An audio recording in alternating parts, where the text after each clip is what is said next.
Channel 5 media వీక్షకులందరికీ నమస్కారం. నేను మీ ఏవివి ప్రసాద్, సీనియర్ జర్నలిస్ట్. ఇప్పుడు మనం పరిశీలించే అంశం భారతరత్న ఎవరికిస్తారు?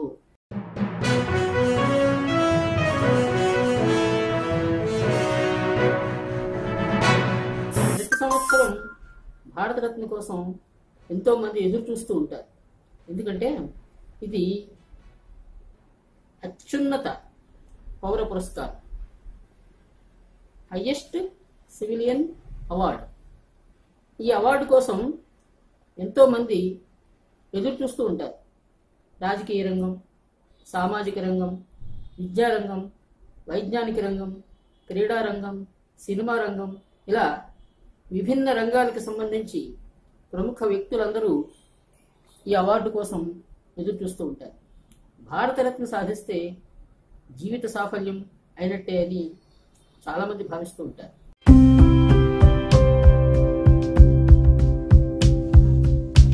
అటువంటి భారతరత్న అవార్డు ఈ సంవత్సరం ఇంతవరకు ప్రకటించలేదు. ప్రతి సంవత్సరం ప్రకటించాలనే నిబంధన ఏమీ లేదు. భారతరత్న అవార్డు నిబంధనల ప్రకారం వరుసగా ఇవ్వచ్చు, అప్పుడప్పుడు ఇవ్వచ్చు, ఒక్కరికే ఇవ్వచ్చు, ముగ్గురు దాకాను ఇవ్వచ్చు. ఇవి నిబంధనలు ఉన్నాయి. ఈ నిబంధనల ప్రకారం భారతరత్న పురస్కారం గత సంవత్సరం ముగ్గురికి వచ్చింది. నానాజీ దేశ్ముఖ్, అది పోస్టమస్, అంటే మరణానంతరం వచ్చిన అవార్డు. అలాగే భూపేన్ హజారికా, ఆయన కూడా అంతే. ప్రణబ్ ముఖర్జీ, ఆయనకి ఈ మధ్యనే స్వర్గస్థులైన మాజీ రాష్ట్రపతి ప్రణబ్ ముఖర్జీ కూడా ఆ పురస్కారం వరించింది. అంతకుముందు సంవత్సరంలో, అంటే 19కి ముందు 18లో ఇవ్వలే, 15లో ఇచ్చారు. అప్పుడు వాజ్పేయి, అటల్ బిహారీ వాజ్పేయి, అలాగే పండిట్ మదన్ మోహన్ మాలవ్యకి పోస్టమస్, అంటే మరణానంతరం ఇచ్చారు. ఇలా ప్రతి సంవత్సరం భారతరత్న పురస్కారం అత్యంత ప్రముఖులకి ఇవ్వడం జరుగుతూ ఉంటుంది. దాని ప్రకారం ఈ సంవత్సరం కూడా వస్తుంది, ఇస్తారు అని చెప్పి చాలా మంది ఆశించారు. అటు నార్త్లోను ఇటు సౌత్లోను కూడా ఈ అవార్డు కోసం చాలా మంది ఎదురు చూస్తున్నారు. బీజేపీ అగ్రనేత అద్వానీ, బీఎస్పీ అగ్రనేత స్వర్గీయ కాన్షీరామ్, అలాగే మనకి సౌత్ నుంచి, అంటే దక్షిణాది రాష్ట్రాల నుంచి, ముఖ్యంగా మన కంబైన్డ్ ఆంధ్రప్రదేశ్ నుంచి మాజీ ప్రధాని పివి నరసింహారావు గారు, ఏపీ మాజీ ముఖ్యమంత్రి ఎన్టీ రామారావు గారు, ఇటీవల స్వర్గస్థులైన గాయక దిగ్గజం ఎస్పి బాలసుబ్రహ్మణ్యం గారికి ఇవ్వాలని చెప్పి చాలా మంది డిమాండ్ చేస్తున్నారు. అయితే కేవలం డిమాండ్ చేసినంత మాత్రం చేత భారతరత్న పురస్కారం ఇవ్వరు. దానికి పొలిటికల్ ప్రాసెస్ చాలా ఉంది. రాష్ట్ర ప్రభుత్వం అసెంబ్లీలో తీర్మానం చేయాలి. అంటే అసెంబ్లీలో తీర్మానం అంటే రాష్ట్ర ప్రభుత్వం రికమెండేషన్ చేయాలి. రికమెండేషన్ ఎవరికి చేయాలి? ప్రధానమంత్రికి చేయాలి. ప్రధానమంత్రి ఆమోదించి దాన్ని రాష్ట్రపతికి పంపిస్తారు. అక్కడ స్టాంపు వేసేది రాష్ట్రపతి. రాష్ట్రపతి స్టాంపు వేసిన తర్వాత దాన్ని ప్రకటిస్తారు, రిపబ్లిక్ డేకి ప్రజెంట్ చేస్తారు. సాధారణంగా జరిగే ప్రాసెస్ ఇది. ఈ ప్రాసెస్ ప్రకారం మనకి ఈ ముగ్గురులో ఎవరికి ఇవ్వాలి అనే ప్రశ్న వచ్చినప్పుడు మన తెలుగుకి సంబంధించి మాట్లాడుకుందాం. తెలుగు వారిలో ఈ ముగ్గురికి మనకి డిమాండ్ ఉంది, వీరికి ఇవ్వాలని చెప్పి.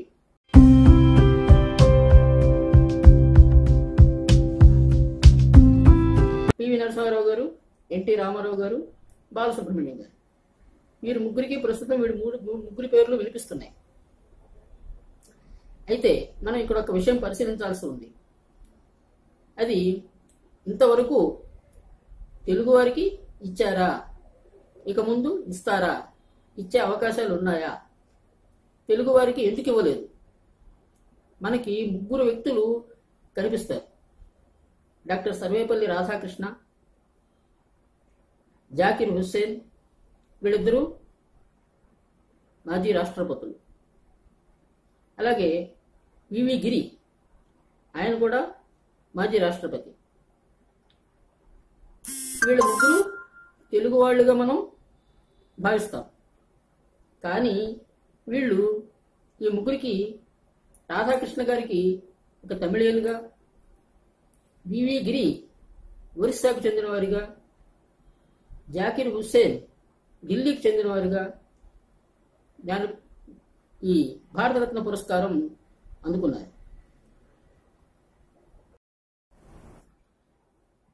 అదేమిటంటే, రాధాకృష్ణ, డాక్టర్ సర్వేపల్లి రాధాకృష్ణ గొప్ప రాజనీతిజ్ఞుడు, మాజీ రాష్ట్రపతి గాక గొప్ప ఫిలాసఫర్. ఇలా ఆయనకి మనం చెప్పుకునే గొప్ప విశేషాలు చాలా ఉన్నాయి.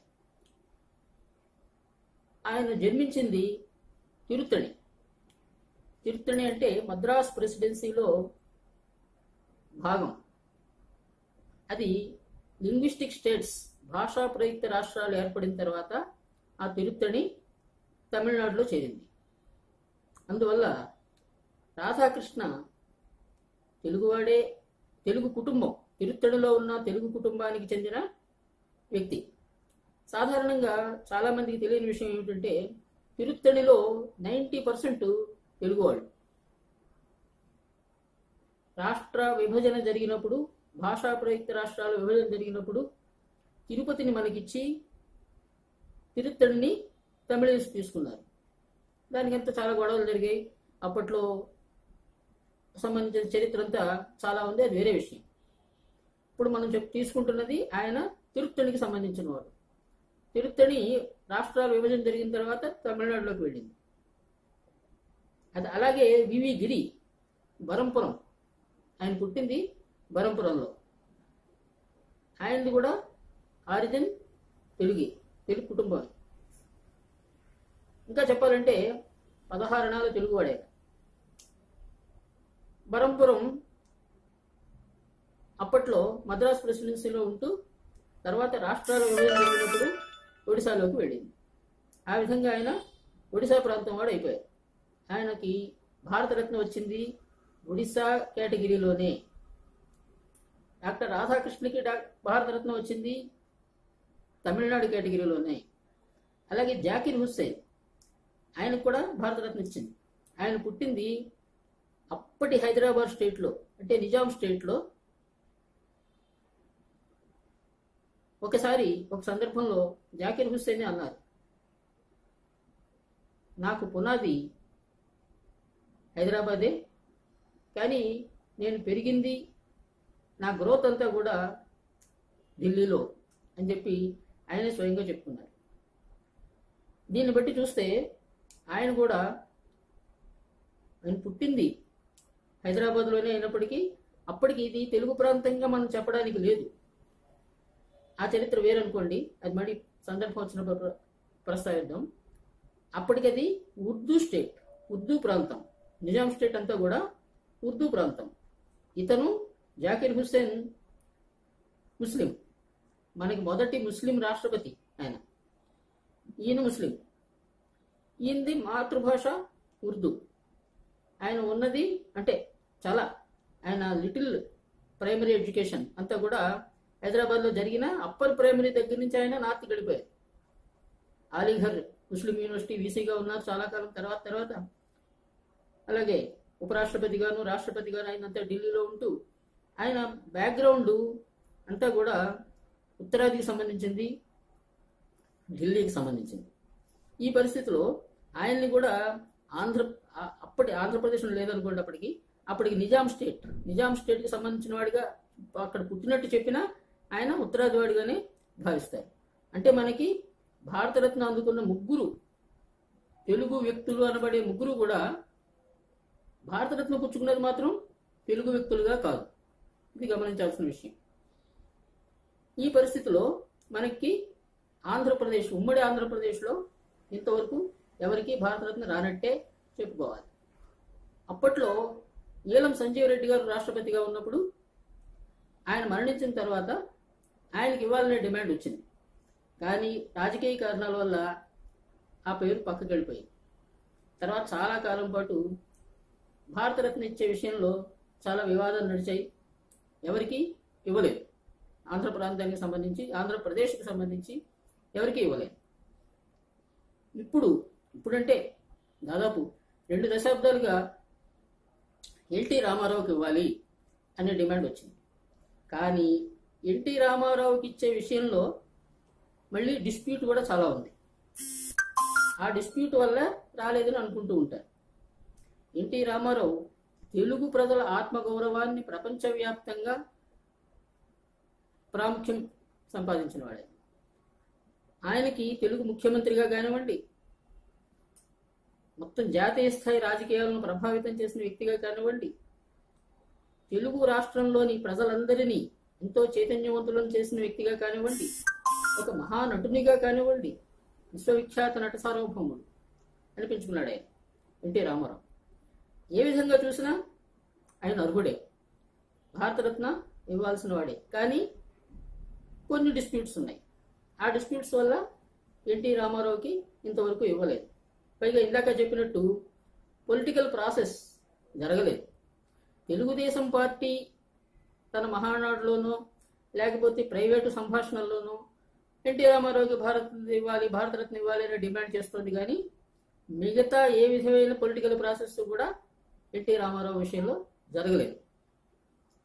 అదే పివి నరసింహారావు విషయంలో, పివి నరసింహారావు మాజీ ప్రధానమంత్రి, అంతేకాకుండా ఇందిరాగాంధీ హయాంలోను, రాజీవ్ గాంధీ హయాంలోను మంత్రిగా, కేంద్ర మంత్రిగా పనిచేసిన వారు, అన్నిటికంటే మించి గొప్ప ఆర్థికవేత్త, గొప్ప సాహితీవేత్త, ప్రపంచవ్యాప్తంగా ఎంతో మంది అభిమానులు, కొన్ని లక్షల కోట్ల మంది అభిమానులు ఉన్న వ్యక్తి పివి నరసింహారావు గారు. ఆయన తెలంగాణ రాష్ట్రానికి సంబంధించిన వారిగా చెప్పుకున్న ఆయన మొత్తం యావత్ ఆంధ్రప్రదేశ్కి కూడా ఆయన చాలా అభిమాన వ్యక్తి. అందుకని ఆయనకి ఇవ్వాలనే డిమాండ్ కూడా చాలా కాలం నుంచి ఉంది. 2004లో ఆయన కన్నుమూశారు. 1996లో ఎన్టీ రామారావు కన్నుమూశారు. అప్పటి నుంచి వీళ్ళిద్దరికీ భారతరత్న ఇవ్వాలనే డిమాండ్ ఉంది. ఇటీవల తెలంగాణ ప్రభుత్వం అసెంబ్లీలో ఏకగ్రీవంగా తీర్మానం చేసి కేంద్రానికి పంపించింది. ఇది పొలిటికల్ ప్రాసెస్లో మొదటి ఘట్టం. ఆ ఘట్టాన్ని పూర్తి చేసిన తెలంగాణ ప్రభుత్వం. అదే ఎన్టీ రామారావు విషయంలో ఎలాంటి పొలిటికల్ ప్రాసెస్ మొదలవలేదు. డిమాండ్ చేసేవాళ్ళు ఉన్నారు, కానీ ఉట్టి డిమాండ్ వల్ల జరగదు. దానికి ఒక ప్రాసెస్ ఉంది. ఆ ప్రాసెస్ ప్రకారం డిఫరెంట్ స్టెప్స్ ఉన్నాయి. ఆ స్టెప్స్లో మొదటి స్టెప్ కనీసం పూర్తవ్వాలి. అది ఎన్టీ రామారావు విషయంలో పూర్తవలేదు. పివి నరసింహారావు విషయంలో పూర్తయింది. ఎలా, మన కేసీఆర్ ప్రభుత్వం ఈ మధ్యనే అసెంబ్లీలో ఏకగ్రీవంగా తీర్మానించింది. ఆయన సెంటనరీ చేస్తూ చాలా ప్రోగ్రాంలు నిర్వహిస్తోంది. ఇవన్నీ జరుగుతున్నాయి. ఇటువంటి పరిస్థితుల్లో కొద్ది రోజుల క్రితం మహాగాయకుడు, గాయక దిగ్గజం, ప్రపంచవ్యాప్తంగా కోట్లాది అభిమానులు ఉన్న గాయక శిఖామణి ఎస్పి బాలసుబ్రహ్మణ్యం కన్నుమూశారు. కొద్ది రోజులు, 2 వారాలు దాటుతోంది. ఈ పరిస్థితిలో ఆయనకి ఇవ్వాలని ఒక డిమాండ్ వచ్చింది.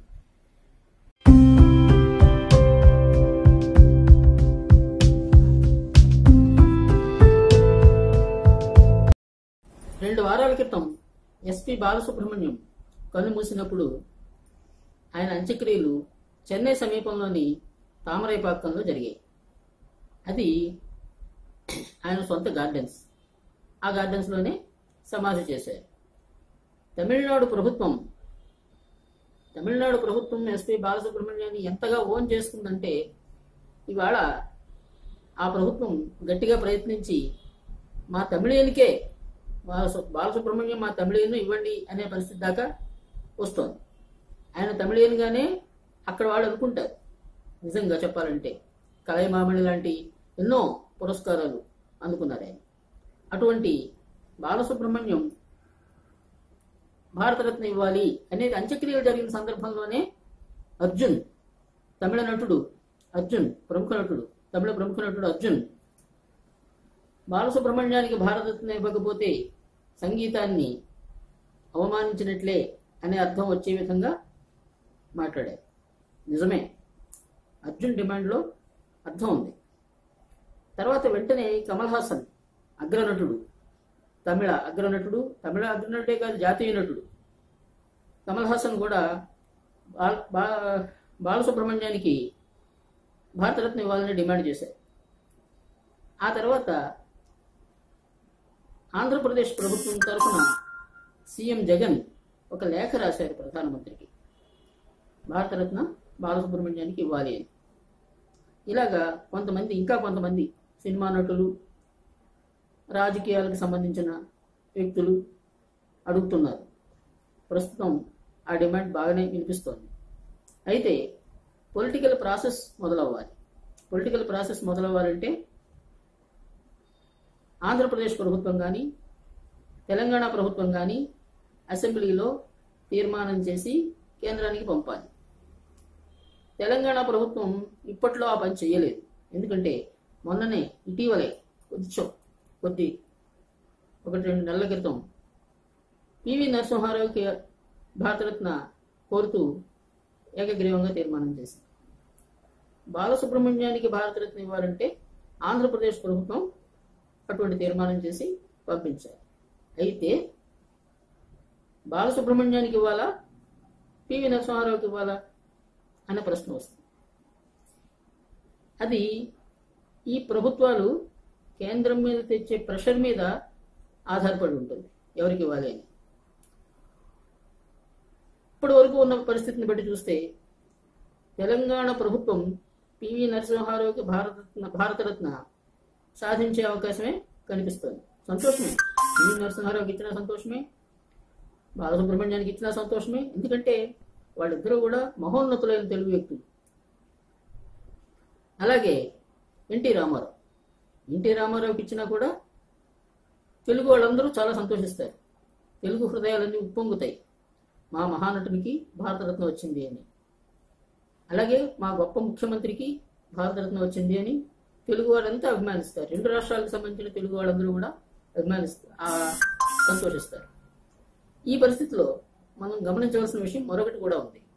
ఇంతకుముందు సంగీత రంగంలో చాలామంది ప్రముఖులకి భారతరత్న ఇవ్వడం జరిగింది.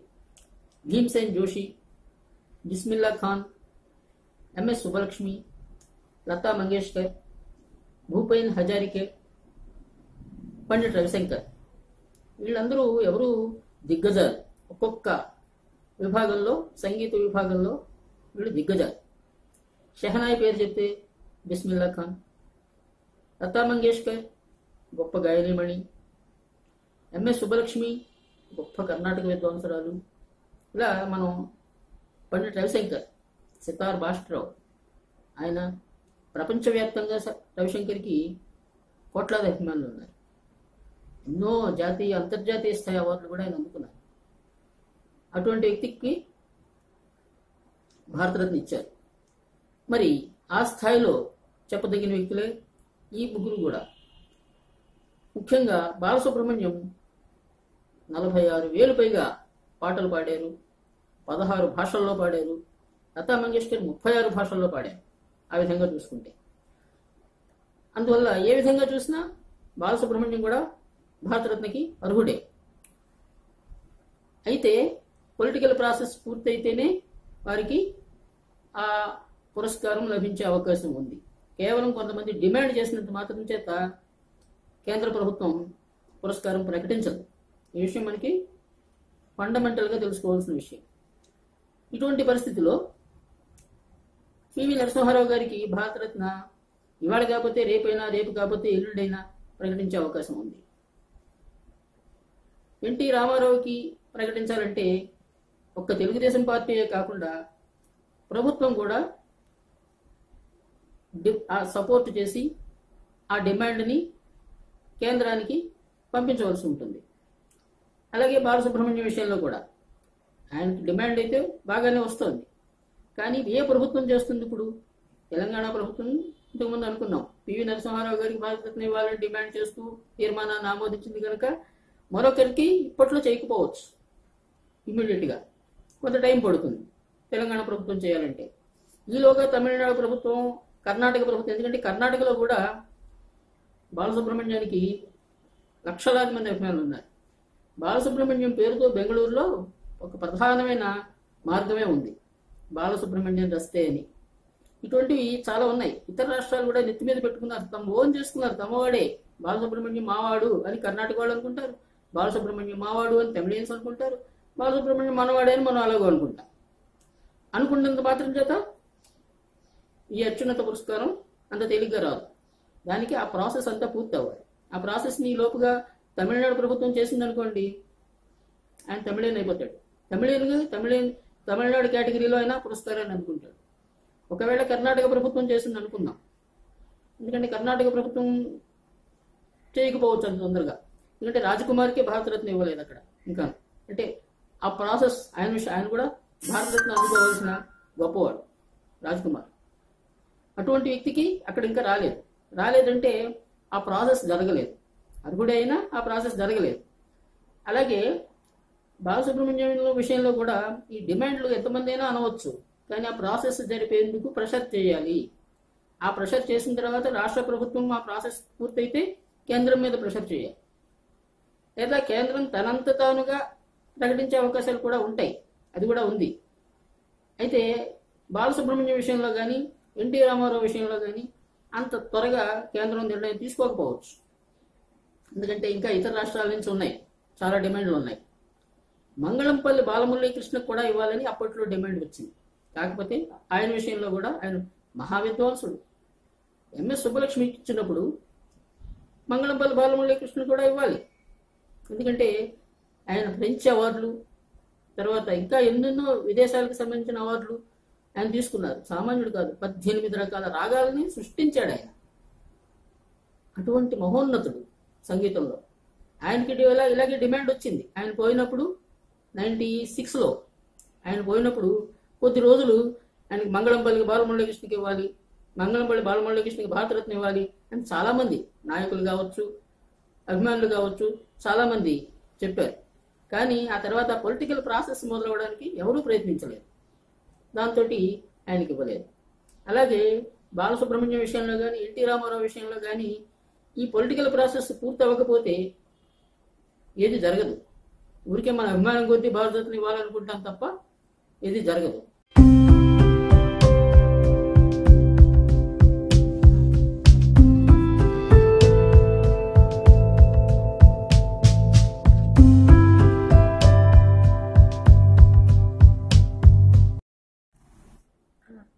అందువల్ల భారతరత్న ఎవరికి ఇవ్వాలి అనే ప్రశ్న వచ్చినప్పుడు మనం ప్రధానంగా ఈ ముగ్గురులో ఎవరో ఒకరికి వచ్చేలా గట్టి ప్రయత్నం చేయాలి. ఈ గట్టి ప్రయత్నం అంటే కేవలం ఓ 10 మందో 20 మందో ఓ 100 మందో డిమాండ్ చేయడం కాదు. పొలిటికల్ ప్రాసెస్ జరిగేలా ఖచ్చితంగా మనం ప్రయత్నించాలి. ఎన్టీ రామారావు విషయంలో జరిగిన వైఫల్యం కానీ, బాలమురళీకృష్ణ విషయంలో జరిగిన వైఫల్యం కానీ మరొకరి విషయంలో జరగకుండా ఉండాలంటే అందరూ సమష్టిగా డిమాండ్ చేయడంతో పాటు ప్రభుత్వం, రాష్ట్ర ప్రభుత్వం సాధ్యమైనంత త్వరగా తీర్మానం చేయడం, కేంద్రానికి పంపించడం, కేంద్రం ఆలస్యం చేయకుండా రాష్ట్రపతి ఆమోదం పొందేలా చూడడం, ఇవన్నీ జరిగితేనే ఆ పురస్కారం అనేది ప్రకటిస్తారు. ఇప్పటి వరకు నిజంగా చెప్పాలంటే ఆ ముగ్గురు వ్యక్తులు ఎవరు? రాధాకృష్ణ, జాకిర్ హుస్సేన్, వివి గిరి. ఈ ముగ్గురు తెలుగు వాళ్ళుగా మనం భావించిన వాళ్ళు ఇతర రాష్ట్రాల నుంచి ఆ భారతరత్న అనే అత్యున్నత పురస్కారాన్ని వాళ్ళు సాధించారు. తెలుగు వాళ్ళుగా నీలం సంజయ్ రెడ్డి కానీ, మంగళంపల్లి బాలమురళీకృష్ణ కానీ, ఇప్పుడు ప్రస్తుతం పరిశీలనలో ఉన్న ఈ ముగ్గురు పేర్లు కానీ, ఈ ముగ్గురు కానీ వీళ్ళందరూ కూడా వీళ్ళకి రాకపోవడానికి, ఆలస్యం అవడానికి ప్రభుత్వాలే కారణం. అంటే ప్రభుత్వం దగ్గర ఒక పొలిటికల్ విల్ అనేది ఎప్పుడైతే లోపిస్తుందో అప్పుడు వాయిదా పడుతూ ఉంటాయి. ఇలా వాయిదా పడుతూ ఉంటే కొంతకాలానికి మర్చిపోతారు కూడా. కానీ పివి నరసింహారావు గారి విషయంలో తెలంగాణ ప్రభుత్వం ఇప్పుడు చాలా గట్టిగా ప్రయత్నిస్తోంది. మొన్న ఆగస్టులో అనౌన్స్ చేయవలసి ఉంది, కానీ భారతరత్న పేర్లు చెయ్యలేదు. ఆగస్టులో అనౌన్స్ చేసి రిపబ్లిక్ డేకి ఇస్తారు. ఆ విధంగా జరగడానికి ఇక మనకి ఈ సంవత్సరానికి బహుశా అంటే కాలాతీతమైంది కనుక, అయినప్పటికీ కూడా జనవరి లోపుని, డిసెంబర్ చివరికి లోపల ప్రయత్నించవచ్చు, వాళ్ళు ప్రకటించవచ్చు, కేంద్రం ప్రకటించవచ్చు. అయితే ప్రకటిస్తుందా లేదా అనేది ఇప్పుడు చెప్పలేం. చాలామంది నార్థరన్ లీడర్స్ పేర్లు ఉన్నాయి పరిశీలనలో. అలాగే తమిళనాడు నుంచి కూడా ఒకరిద్దరు పేర్లు ఉన్నాయి. మన తెలుగు రాష్ట్రాల నుంచి ఒక 3 పేర్లు డిమాండ్ ఉంది. ఇవన్నీ చూసి అసలు ప్రకటించకపోవచ్చు, వాయిదా వేయచ్చు. అలా వాయిదా వేసిన సందర్భాలు కూడా గతంలో చాలా ఉన్నాయి. 2 సార్లు 3 సార్లు ఒక 5-6 సంవత్సరాల పాటు ఈ భారతరత్న పురస్కారం ప్రకటించకుండానే జరిగిపోయాయి. అయితే మోడీ ప్రభుత్వం వచ్చిన తర్వాత కేంద్రంలో కొంచెం ఈ పురస్కారాలు ఇవ్వాలి అనేది మళ్ళీ మొదలైంది. ఇస్తున్నారు. వాజ్పేయికి ఇచ్చారు, ప్రణబ్ ముఖర్జీకి ఇచ్చారు, ఇంకా మరికొందరికి ఇచ్చారు. ఇవన్నీ జరుగుతున్నాయి. ఈ ప్రాసెస్ ఇలా నడుస్తున్నప్పుడు మన వాళ్ళకి అంటే ముఖ్యంగా తెలుగు వాళ్ళు, తెలుగు వ్యక్తికి తెచ్చుకోవాలి ఈ పురస్కారం అనే ఒక ప్రయత్నం గట్టిగా చేస్తే వస్తుంది. రాకపోవడానికి అవకాశం లేదు. అందువల్ల మనందరం ఈ ముగ్గురిలో కనీసం ముగ్గురికి వస్తే ముగ్గురికి, లేదంటే ఇద్దరికి, కనీసం ఒకరికి సాధించడానికి ప్రయత్నం చేయాలి. మనం అంటే ప్రభుత్వాలు ప్రయత్నం చేస్తే తప్పనిసరిగా వస్తుంది.